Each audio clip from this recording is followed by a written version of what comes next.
The wheel of time turns and ages come and pass, leaving memories that become legend. Legend fades to myth, and even myth is long forgotten when the age that gave it birth comes again. Welcome to Through the Glass Columns, a Wheel of Time read-along podcast. Each week, we will be reading, discussing, and digesting a small selection from Robert Jordan's fantasy opus. This quest is led by Tylor, a true Wheel of Time warrior.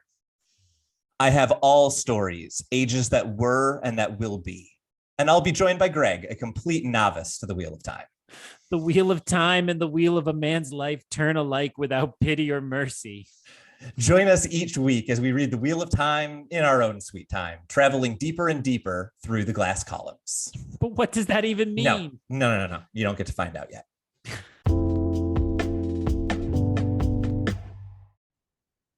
Hello, everyone, and welcome back to Through the Glass Columns, your weekly Wheel of Time read-along podcast, where I, your host, Tylor, who knows this book series well, never changes the way that I introduce the podcast. On the other hand, my co-host, Greg, tries to mix it up every week, and I resist entirely. Greg, how are you doing with my repetition at the beginning of the podcast? But also, I feel like a couple of chapters that are a little bit different from anything that we've experienced so far. What was your take on those two chapters?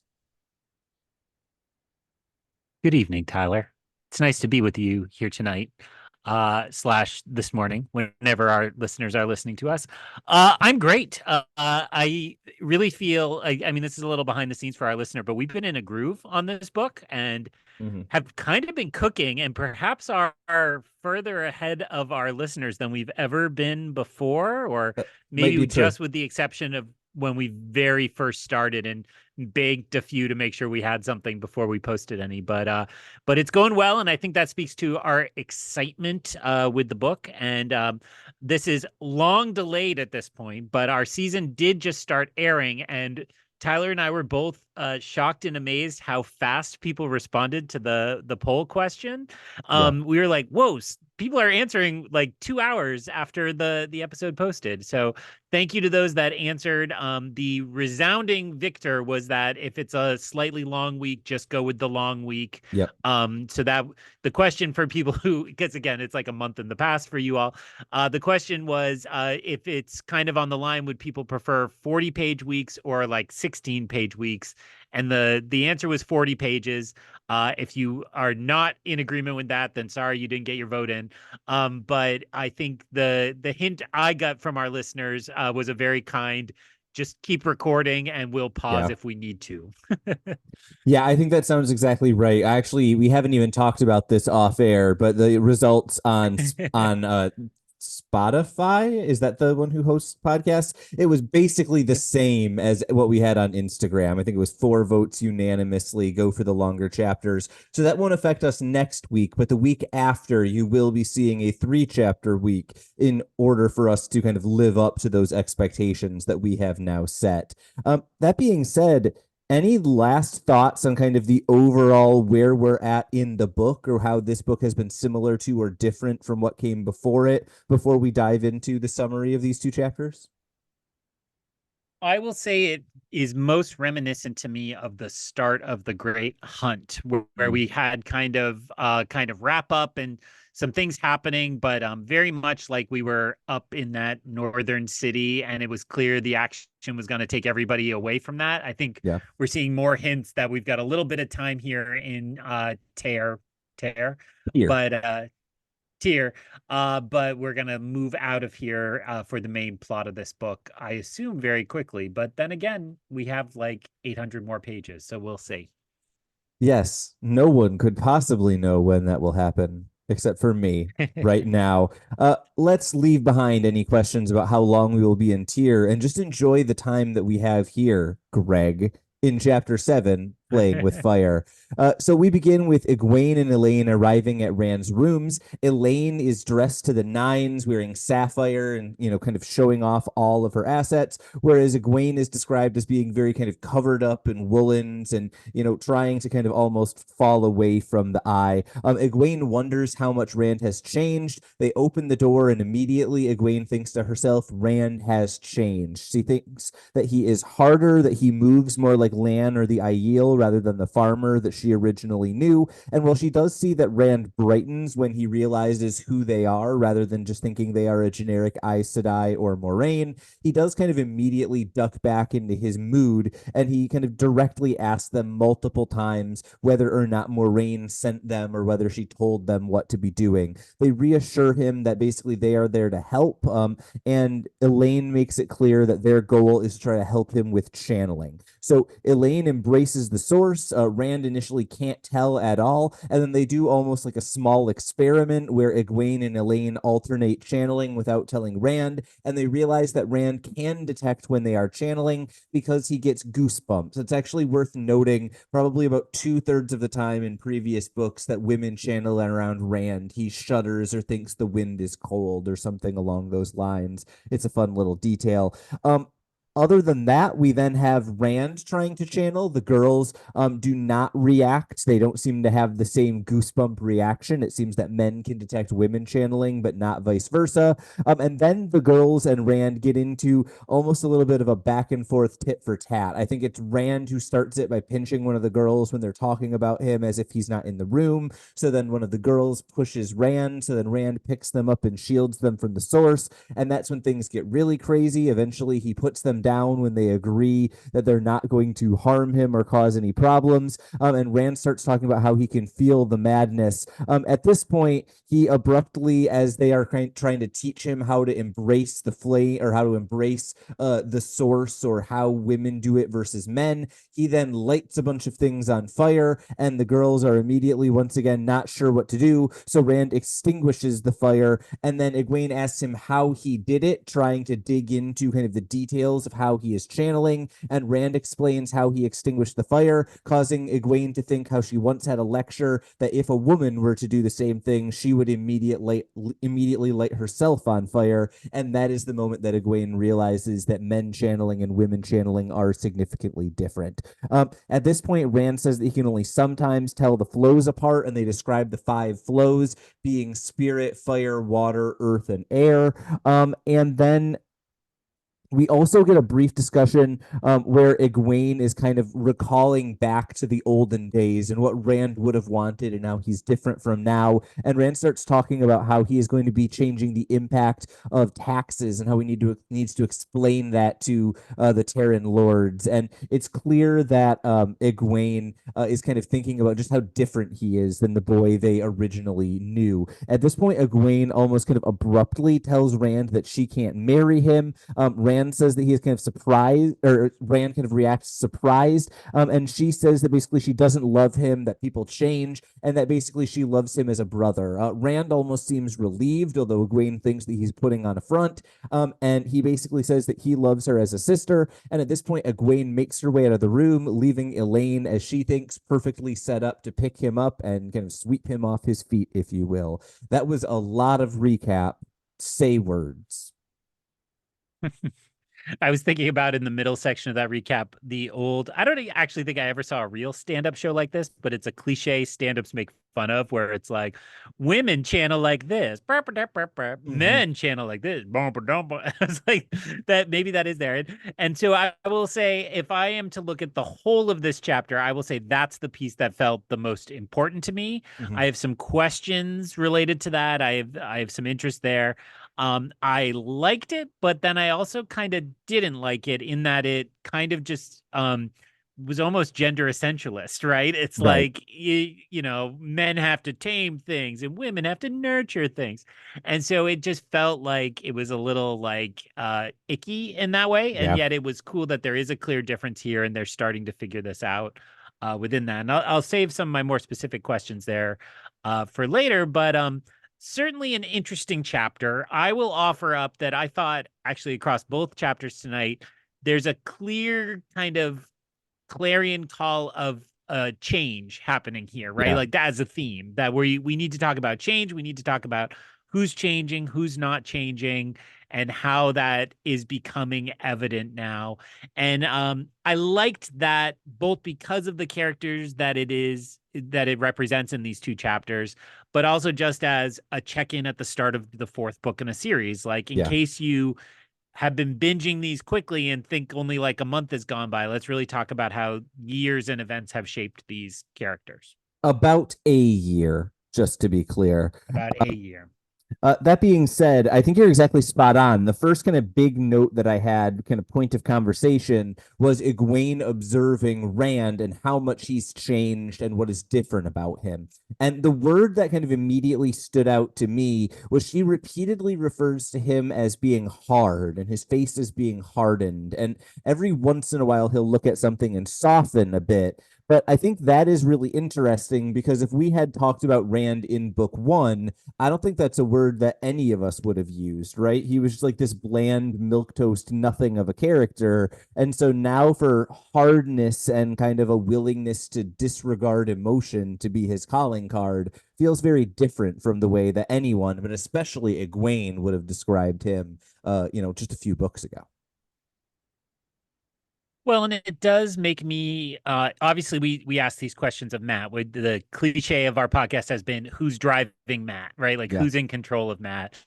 And I remember all the way back to the end of book one, we thought like, oh, well, is there somebody else taking over Rand? And I would say as a thread that kind of disappeared and didn't seem there. But I think you're right. Is this Rand, the character, has evolved and is a very different person? When you were just saying that about hardness, I was thinking about the segment where Rand is kind of sleeping in barns and like playing his harp for a place to sleep. And in that whole section, I think you're exactly right. We wouldn't have said hard. And that is also a time when you were saying pretty darn boring, right? Yeah. And so I think not only is it a hardness that Egwene sees, there's probably a metaphor there about like the steel inside the rock or something. Yeah. But it could also just be this is a very different Rand. I mean, the specter of him trying to live up to the prophecies is present across this chapter as well. I don't think you mentioned that, but he kind of hints like, I still am looking to get the answers here, and he's stepping into the role in a big way. So that all is a part of Rand's change to me. Yeah, I thought that a moment that really crystallized that for me is there's a moment where Rand kind of lists the things he wants. The girls have said, like, we want to help you. What can we help you with? And he kind of like lists off a number of things really quickly. And it's like, well, you can't help me explain to the Terrans how taxes work. And then I think the second one that he goes to is you can't translate the old tongue for me. And then he kind of expectantly looks at them. And there's a moment where Egwene gives Elaine the don't you dare admit that you can speak the old tongue look. And that was just a wonderful moment that I think both highlighted exactly what you're describing. Rand has very different kind of interests and needs than he did a couple of books ago. And then it's also kind of a fun way for, these characters to be figuring out how do you interact with new Rand as opposed to the previous one. Yeah, and I was laughing to myself as you were recounting that. When I was in graduate school, the academia can be very sexist, and the women in my department often felt like they were talked down to in ways the men weren't. And they would, when we got to a safe space. Yes, absolutely. And when we got to a safe space away from the professor, they would always say like, well, I would have answered the question, but my tiny woman brain wouldn't have allowed me to formulate a thought. And it does feel like kind of the playful use of that, obviously not the literal use of tiny woman brain, but it's like, our tiny women brains can't understand taxes and can't speak the old tongues. It kind of feels like they are leaning into being underestimated in a fun way. Yeah, and I think that if we're then kind of shifting the focus a little bit from Rand to the girls, I wanted to highlight the many ways in this chapter, and then a bit less, but maybe still significantly in the next chapter, these girls are acting like Aes Sedai in a number of places. They're comparing themselves to Moraine. They're kind of praising themselves when they give an indirect answer or when they kind of keep their emotions masked from Rand. It's very clear that they are kind of learning how to be an Aes Sedai throughout this chapter. And I don't even have like a particular moment that stood out in that. I just thought it was a really interesting thing to see those characters interacting with Rand kind of both as the person who they know, but also as an Aes Sedai interacting with a world leader. There are a couple of places where they clearly are thinking about what do I tell him? How do I interact? That I don't know if those walls would have quite been there just, a book or two ago. Well, and the further level of that is just that all of this chapter is them playing with Rand, right? Like they Right. go in with a clear plan. We're going to make sure that he leaves this engagement understanding there's no future with Egwene and just happens to fall into Elaine's arms. And I think there's a joke in the next chapter where Rand is like, but women can't plan things like that, or Yeah. they don't think about things like that. And there's a joke like that in each direction here, which I think we do criticize Robert Jordan's gender roles at times. So it was a fun bit of playful. I would give him Yeah. credit for kind of leaning into that in a positive way. You you And you so stole my transition. That was exactly what I oh, was going to do perfect. to lead into the next section, right? I was going to say, like, I think that you were exactly right to call out the gender essentialism. And the only response I think I have for that as a modern reader is Robert Jordan is trying to say, here are the two kind of views of gender. Look at how they are similar but different. Look at how they each have strengths and weaknesses, and we can't have kind of a fully functioning thing without the other. I think he is trying to make a nuanced point about essentialism getting some things right on average, but we also need to like have both together. But that being said, that's not the version of feminism that we have now 30 some odd years after this book was written. And I think it does feel a little bit dated. And I think it's totally okay to have both of those opinions simultaneously. I guess it's kind of where I land on this. And by we, you just mean the two of us. The two of us have a feminism that supersedes all of this. Yes. No, no, I think that's exactly well said, and it actually made me think of I think the timing of this is around when men are from Mars, women are from Venus is like a Mhm. bestseller, and there's like a whole current in pop psychology in this moment of the ways in which men and women interact with the world. And I think you're right to say, okay, it's not exactly terrible for its time. It's Right. just not something we would lift up now as being a good representation of it. And I will say a part of that, I think, is this strand where the girls, especially since we're in Egwene's head, Egwene has essentially said, "Oh, we must be of the same power as him," Yeah. and they get a very, very strong lesson that's like, "Oh no, not even close," Yeah. and that makes me think again about, okay, we set up this society where the women have the power. It's a matriarchal kind of power structure. But guess what? There's one special dude and he gets to rule them all.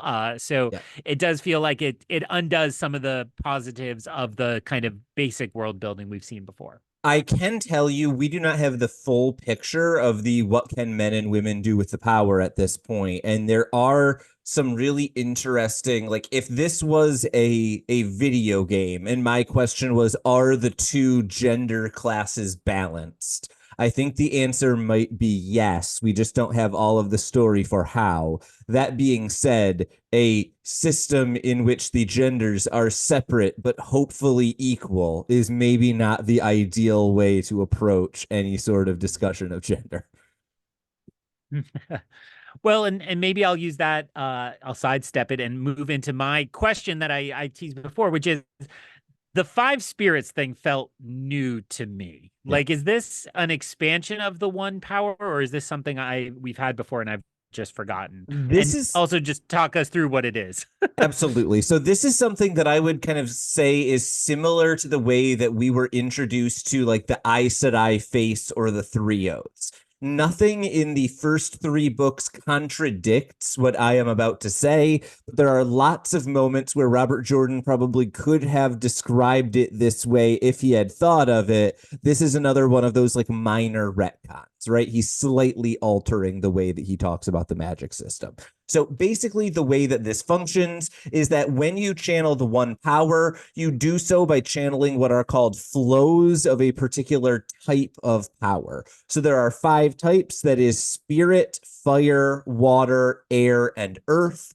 Generally speaking, we have different channelers are more gifted at one type or another. We learned in the previous book that it is possible to channel while you are sleeping, but you can only channel spirit, not the other four powers. We've also gotten some hints that different channelers can basically be better at different powers than others. For example, Egwene seems to be better at working with earth, and we learned that when she was with the Shan-Chan, and she was kind of prized as a damane because she could detect iron and other ores beneath the earth. So this is kind of all that we've got at this point. Is there are different kind of types of power, and different people have different ability with it, and it seems like doing certain things requires one or more of the powers be used. That's pretty much the level of detail we have here. And so here, though, we add to that men tend to channel Fire and earth. fire and earth. But you just said Egwene also has a little talent in earth. Exactly. So typically it would be Okay. men channel Yeah. fire and earth, women channel water and air. And that is why it is especially notable in Shan-Chan that Egwene is talented with earth, because normally you would need to find a male channeler to have that particular talent. But I thought the fifth element was love. That's what Bruce Willis taught me. If spirit isn't love, then what have we learned from Captain Planet after all of this time, really? I kind of agree that a 5-element setup where you just pick an arbitrary fifth one after having the 4 traditional elements always feels odd to me, but I guess it works here, and spirit is the sleepy time one. Yay.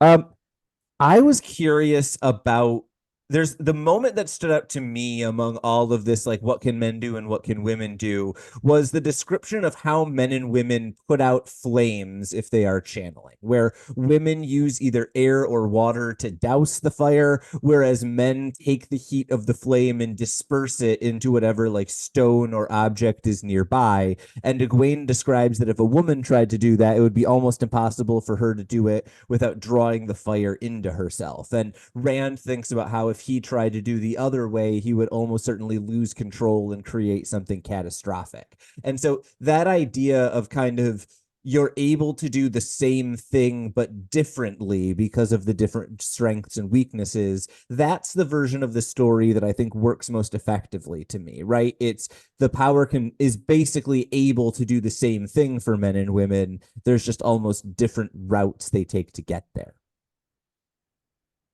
I mean, this is essentially how my wife and I approach home improvement. She looks for what's going wrong and finds the exact counter to it and works out. And I just spread the chaos around. And then you don't worry about the broken thing because there's 10 more broken things. Yeah. Jokes aside, pretty interesting. I don't have a lot that I am thinking about it yet. All of this just feels like, hey, here's some more setup that's going to be important later. So this feels like classic. Robert Jordan is mentioning it once here. He'll mention it 10 more times. I will remember 3 of them, and then it will be a part of the climax of the book. 3 of 10 is a really good batting average for your first time through the Wheel of Time. I just have to say, like, that's impressive. The last thing that I have any kind of stars next to here is Egwene telling Rand that she is not in love with him. I don't really have much to say about that.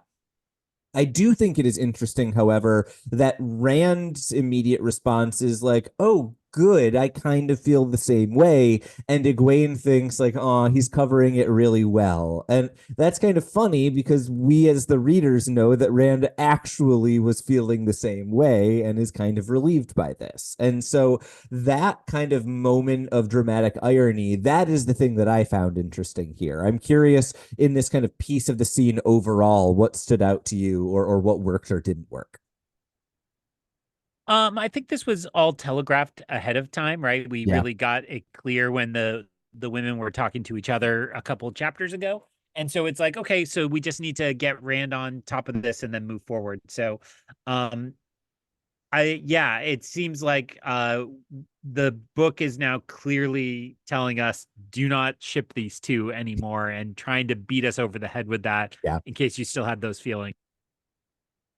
Yeah, no, I think that's exactly right. This is the moment where Robert Jordan is both telling Rand and Egwene and the reader, no, not this one. Yeah. Well, and then the only other thing I have in my notes is I was just struck by how much of this chapter Rand spends in his head. Mhm. We often say that Moraine is playing three-dimensional chess, or we pick one of our stock metaphors, Yeah. and is playing beyond what's on in front of her. Whereas it feels very much like Rand is trying to do that, but he has to do it all out loud and Yeah. slowly and debate. And I was struck in reading that is not unlike what a crazy person might sound like, right? Yeah. And sorry, I don't mean to use that pejoratively, but we know that madness is a potential downside to men who can channel. Yeah. And I was like, the saying one thing and then arguing with yourself the opposite almost immediately, that's not that far from there are voices in your head, or there's Yeah. something you're paranoid about. I certainly am not trying to diagnose or make light of any real life psychological conditions. It Yeah. just felt like I'm a little nervous about Rand in those moments. Yeah, this reminds me, I forget, I think it might even be a Barney Stinson theory from How I Met Your Mother, but it's the Dobler-Dahmer theory, the idea that you can do the exact same thing and whether the person likes you or not will determine whether you look psychotic or romantic. And I feel like that's where Rand is at right now, right? You look at him and Mhm. either think he is insane or a genius, entirely depending on what your baseline of him is and whether you think he's slipping or playing three-dimensional chess out loud and telling you what he's playing because he's going to play another move entirely. I think you're exactly right. Reading Rand is really interesting from the outside, especially because we're so used to being in tune with kind of the interiority of his thoughts. That being said, we get more opportunity to not be in Rand's head at the beginning of chapter 8, Hard Heads, which I now realize could have had a much better transition, but I move on anyways. So Elaine thinks that Rand basically doesn't even realize she's still in the room, and she is correct. Elaine jokes that if Rand is formal with her, she'll be formal back. He is calling her Your Majesty or something like that, and so she insists that he call her Elaine and she call him Rand. Rand explains that it's kind of odd knowing that he doesn't love Egwene and she doesn't love him, and it's not every day you kind of hear that from someone. And then Rand kind of abruptly gets up and starts gathering up some feathers and says that he wants to create a kind of glass flower out of them. He says he gave one to the head of the servants earlier and he'd like to give her one now. He tries, but it's clear that he is not able to channel. He tries to cover it by giving her another gift from like a small piece of fabric, but she actually takes the feathers anyways and insists that she wants to keep them, saying she can't explain to Rand why it's valuable to her, but she knows it's because he tried to make a flower out of them. Elaine asks Rand if he likes her. They have the high school conversation of do you mean like or like? They decide they both like each other, and then they kiss. At this point, they have kind of a brief discussion. The moment that kind of stood out to me was Egwene saying, or Elaine saying, don't tell me anything that you don't believe with your whole heart, and Rand clearly understanding what she meant by that. She tries to warn him against Barrelane very subtly without bringing anything up. And then Rand asks if they scheme this up, and Elaine gives a very Aes Sedai answer.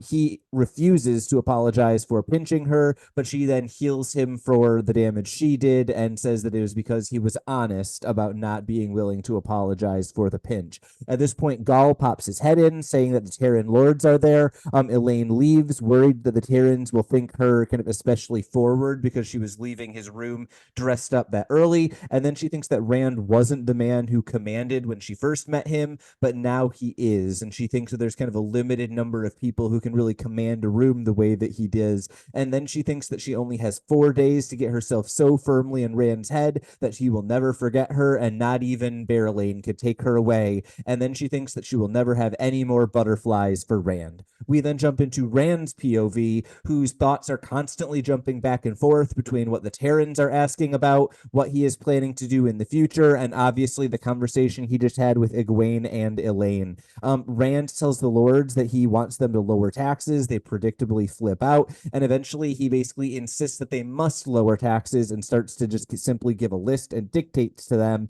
But he is not really thinking of them. He is thinking of the kiss that he just had. We then jump into Egwene's POV where Matt joins her in a hallway as she is thinking about the Black Aja. Matt confirms her suspicion that he's just been gambling away his time. And the last time he talked to the girls, we learned that he was basically held upside down by the girls with the power and had the note from the Merlin taken from him. She asks why Matt has delayed in leaving town, and he kind of ignores the question and instead asks her for advice. She basically poses the question, how do I advise you when you don't know what you need to know? And he kind of lays out his problems and lists them, eventually saying that he kind of needs help figuring out what to be doing next. She suggests Moraine. He immediately rejects that. And then Egwene eventually realizes that she has a thing that could help him quite a bit and tells him about the redstone doorway that we learned about in the previous couple of chapters.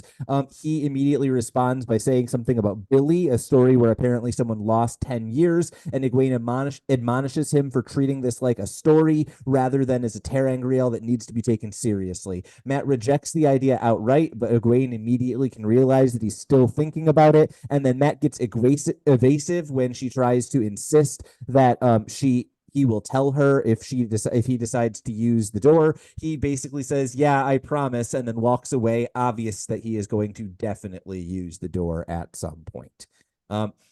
I like the Matt section because it's Matt being Matt. What were your thoughts on this chapter overall? Which I think gives us kind of it's nice. I always feel like to jump around a little bit within a chapter, even though I know sometimes those POV deep dives are really kind of positive. What's your perspective on which of these kind of two styles of chapter you prefer? I do like these. I think I prefer them like at the end of the last book where it's like the action is just intercut so Yeah. fast. Whereas these, it feels like we're just edging these characters forward just slightly a little bit. But I'll pick up on what you said about the last chapter, which is if there's a favorite thing about these for me, it's that we spend time seeing Rand from Elaine and we Yep. spend time seeing Matt from Egwene. And that's really helpful in terms of, okay, when we're not in their head, how do some of these kind of questionable behaviors or choices look Yep. or feel like? And so I will, for Rand from Elaine's perspective, I will just say, and this covers the Rand section as well, like even more so, I have in my notes that he's kind of effective as he kind of Yep. triple questions himself, but he just feels very unsteady in so Yeah. many ways. Like he's not moving with surety and determinate goals. And for Matt from Egwene's, that was probably my favorite as well, because we see like it's weird because it's like, oh well, whatever is controlling Matt and giving him his luck seems to be also working so far as to make the people around him dismiss it, right? Yeah. So it's like all these moments where it should be like, hey Matt, that's a weird thing, she's just like, oh you silly boy. And Yeah. when you mentioned the big one of like her mentioning the ter'angreal, I was like, well, is that just the luck working again, that trying to draw that in? So I think it's more fun to see Matt in close proximity without being in his head, at least at the moment, for those reasons. Yeah, I very much agree with you. And I think that you're right to talk about normally when we see these jump around chapters, it is kind of action oriented. And so it's fun to see it in a much more like political or, just kind of interpersonal set of chapters. I think it works really well. I want to draw our attention to the first of these sections, Rand and Elaine. We had talked a couple of times in the past few episodes about kind of Wheel of Time romance, and I just think it works here, right? Especially the moment, I think I highlighted this in my summary, but where Rand attempts to make the flower for Elaine and then isn't able to channel, just felt like spot on for, like a teenager trying to give a gift and then it doesn't work out and they try to cover it and it gets even worse. Like it read true to me. Yeah, and I'm gonna get cheesy here. We talked last time about how my wife and I were actually we met in high school and started dating in high school, and I always avoid the label high school sweethearts because we started dating February of senior year. Yeah. And there's an impulse that I see here that is very similar, where it was like, we only have so much time. And you really don't know when high schoolers get together kind of at the end of high school. Like, is it going to last? Yeah. Everybody says they'll stay together when they go to college. You don't really know. And this very much has that feeling. Like, we've got this last summer. I mean, in their case, it's a week. Yeah. And she says, like, I'm going to make such an impression that when he's at college, he won't look at the other girls. Is very much how it felt like. And Yeah. we spend a lot of time on college campuses, and like you see the detritus of these things succeeding or Yeah. failing all around you, even when you don't want to.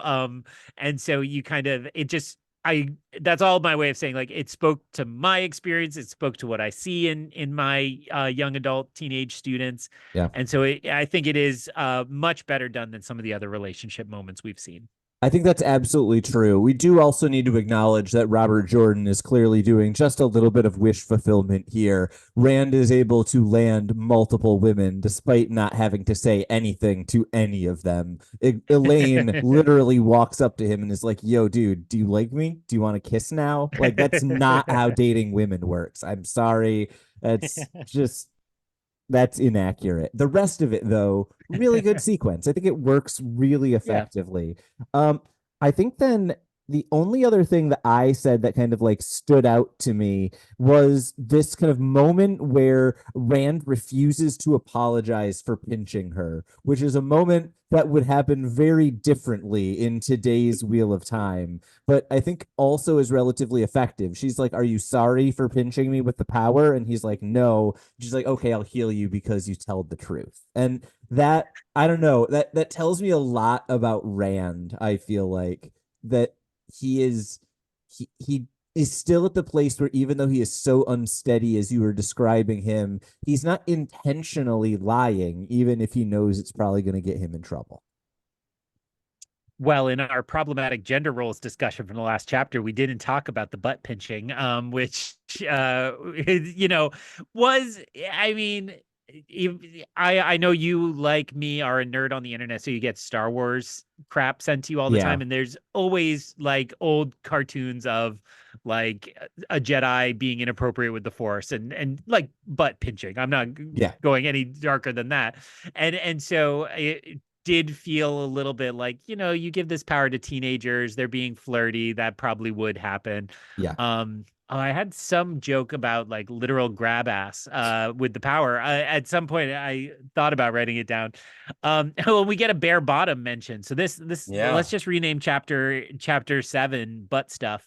And so it is a playfulness to it, and I agreed.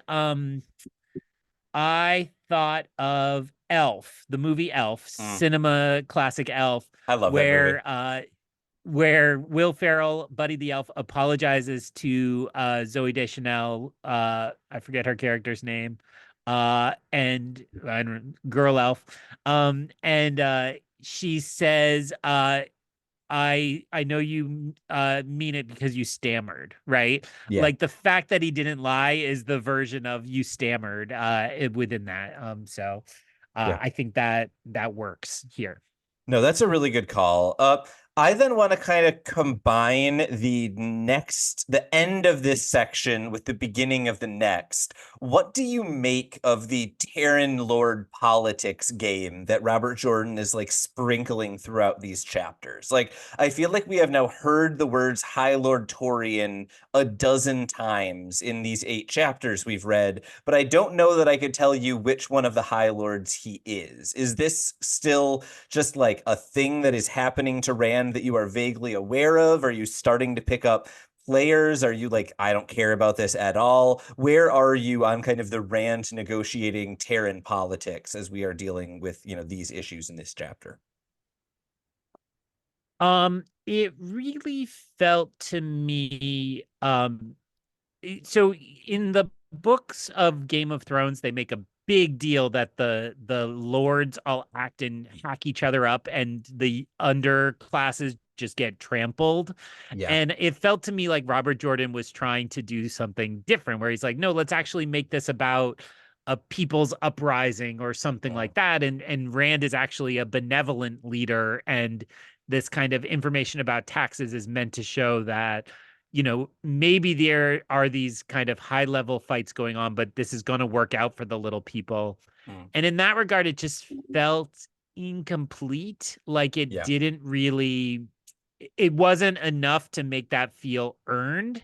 Yeah. But it could also just be a sprinkling of things that are to come, right? Like, I don't know, I'm thinking of a Dunkirk or Rise of Skywalker moment where the people actually do rise up and they show up because he has helped them and done good things. So I'm not entirely passing judgment on it, but it feels like it, this is when somebody writes off something as too woke, it almost feels like that. It's like going to politics just to try to virtue signal more than actually say something meaningful.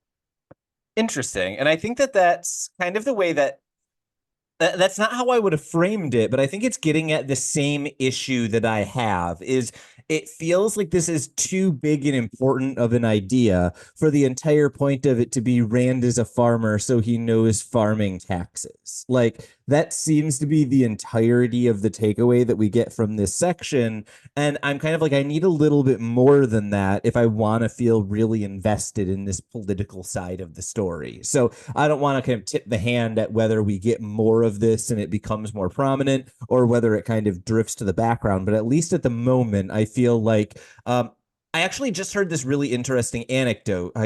I think it was Gary Oldman was talking about one of the best notes he ever got from a director. And he was saying the note that he got was like, it's not intense enough. And he was saying that was one of the only notes he got like that entire day. And it gave him everything that he needed. And that's, I feel like, what's going on here, right? This scene, there's nothing wrong with it, but it's not intense enough. I need to know why I care. And then I think everything in it would just work a little bit better than it currently does. Yeah, I think we're saying the exact same thing. The cynical version is it doesn't matter because we're not going to get more. Or the hopeful version, the optimistic version is when this is filled in, we'll care about it more. Yeah, I think those are the two potential options, and I cannot tell you which is which. Insert time for people to judge at this moment. I think then we are into the Matt and Egwene section, which both of us have already identified as like, yay. It's just fun to see Matt. And it's really fun. I think my favorite thing is to get out of someone's head after you've been in their head for a long time, right? Get to see how other people are perceiving them. And I thought the perfect version of this was at the very beginning of this section when Matt walks up and he's like, so the last time we got together, you just like hung me upside down and stole the letter, and you could have asked. And then Egwene's immediate response in the text is, we definitely asked a bunch of times. And it's like, okay, that feels like Matt, the narrator, is now exactly on the page with someone else observing him. He doesn't try to lie, but his perception of reality is not the same as reality. Yes, and so and I'm kind of always playing the game of tracking the facets of Matt that are from this other personality.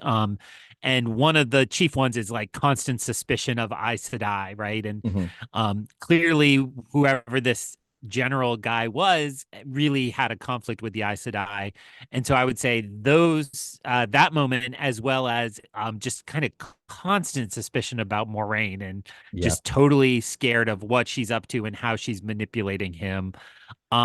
It is fun because of how we get to view it, that we see the incongruity between like all they've done is help him and work with him, and yet he's still very suspicious of them. And so that leads to a lot of fun as I was reading through it and thinking about again what is going on with him.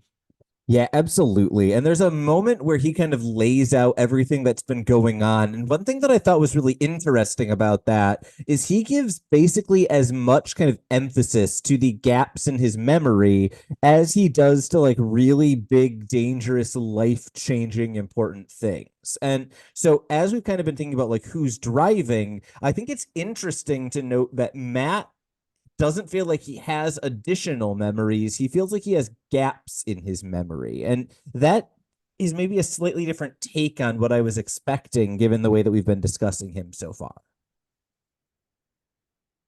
Yes, I would agree with that. It is. Does one personality take over and leave gaps? Seems to be the answer is yes. That's what it is.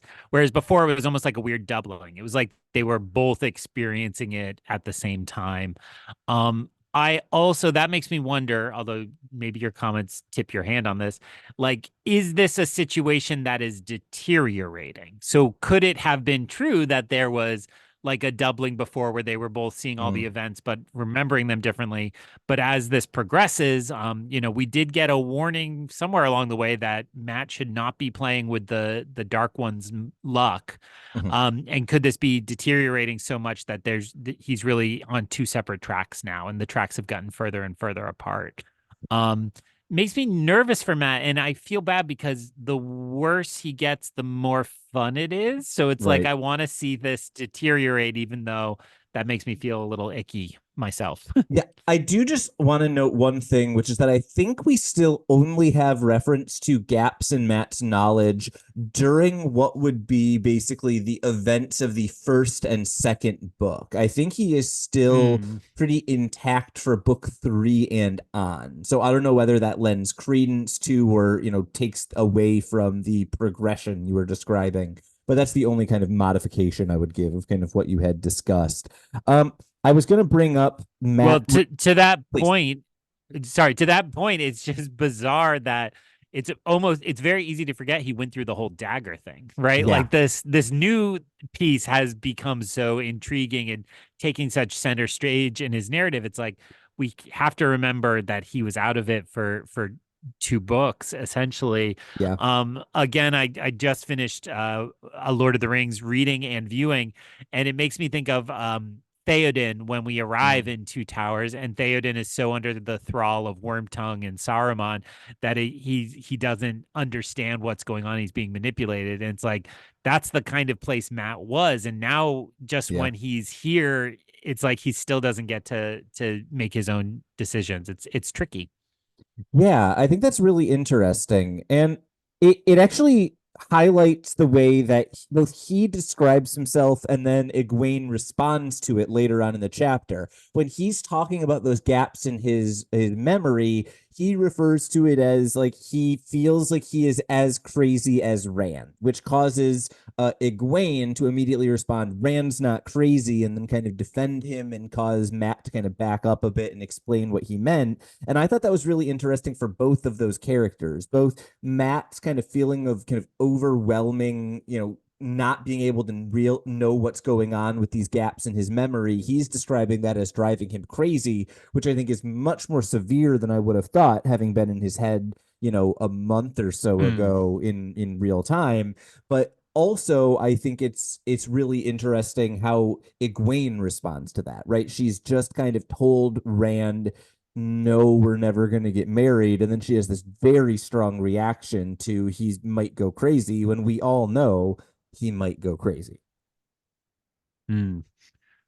Yeah, the way you just described that, it's like it borders on contradictory, right? Like Yeah. somebody could say it's not consistent in its writing, but it doesn't actually feel that way. And maybe the idea of a teenager is just too easy as an excuse for such things, Mm. but it does feel like, yeah, you can absolutely tell somebody in 1 second you don't love them, but also defend them to your Yeah. dying breath because you do actually love them. So it doesn't feel like a contradiction, even though there's kind of the potential there. Yeah, and I think it just kind of tells us something really deep about the way that this world thinks about what is being referred to as madness, right? I know that we are using a bunch of terms that have very much gone out of vogue for good reasons, right? We don't want to be conflating, mental health issues with what has traditionally been considered mad or crazy or what have you. But like, I think Robert Jordan is asking some really interesting questions here about how people how they're brought up can change the way that they perceive things, both in terms of how both of these characters are reacting to Rand's channeling, but also I think there's a question about how much of Matt's disdain for the Aes Sedai is, as we've been saying, this kind of whatever it is, whether it's the dagger or another personality, or those two things are related to each other. Or is it just that Matt is the one who has the most traditional Two Rivers perception? It's worth noting everyone in the Two Rivers kind of thought Moraine might have a second head the second that they learned she was an Aes Sedai. Yeah, and both Two Rivers upbringing and then the idea of old Menetherian blood, Yeah. right? Like there's kind of the two levels to that as well. So yeah, I look, I'm a hick from a small town. It takes you a while to get used to the big wide world. So I can hear that explanation and it rings true as well. Am I the only one then at the end of the chapter who was just like, yay, Matt found out about the really crazy artifact? I'm excited to see how this goes. I was again purely thinking Lord of the Rings. I was thinking the Palantir and Pippin, fool of a took, who is like, wow, something shiny, let's do this. So yeah, it does feel like, well, and I already raised my question, like, would she have just revealed this? Was this I know Yeah. the luck thing has to do more with probability, so it's like, I don't know if that quite works there, but it is, could it be a Taviran thing, right? It's Yeah. just kind of all warping to get him to go to this place. But it feels like this got referenced a lot with former President Trump. There's a Simpsons episode where Mr. Burns has so many illnesses trying to get through a Oh, yeah. door that they're all stuck in the doorway, and he's like, I'm invincible. It feels like that's the situation we're headed to with the Terra Angrial, that nobody will make it in because they're all trying to walk through it at the same moment. Yeah. So I was just going to say, I think you're spot on with the identification of Taviran as the reason for this. We had actually one of the earliest introductions to Taviran we had gotten, I think, in the first book, describes that when Arthur Hawkwing was in a room, sometimes people would just blurt out truths that they had intended to keep secret as a result of him kind of manipulating the weave. And so that feels like the kind of thing that we might be experiencing here, with Egwene kind of planning to never tell anyone, but oops, Taviran's in the room, all secrets today. So that's kind of what I had for this chapter. Honestly, we had a longer discussion about it than I anticipated. I expected this to be the lots happened, not a lot to say chapter. Did you have any kind of last thoughts or moments or anything you wanted to say about chapter 8, Hardheads? You're shaking your head no, which isn't good podcasting, which means you have to do the outro. Dang it. No, I don't. And it is true. We do play this game before we start recording where we kind of always guess, like, well, is this going to be a long one or a short one? And I think we always end up thinking anytime we're like, oh, it'll be like a half hour. We never get that short. No. And this will rank among the shorter ones though, without going that short. So, I will sum it up by saying two chapters I enjoyed, but certainly I want things to start happening now. And Yeah. of course we had the big kind of splashy action set pieces that will make for a heck of a season premiere to season 4 of the television show, if that's how they work. But now I want to get the plot actually moving now. So we will see if that happens next week. Tylor knows, but he won't tell us. But next week we are still on 2 chapters, so it will be chapter 9, Decisions, and chapter 10, The Stone Stands.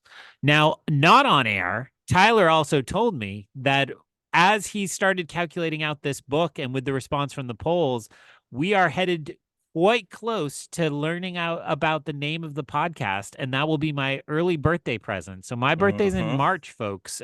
So we know we're going to learn that answer very, very soon as you're listening to this episode, or at least I will. And then like 4 weeks later, you will. But we can't wait to do it, whatever it means, next time through the glass columns.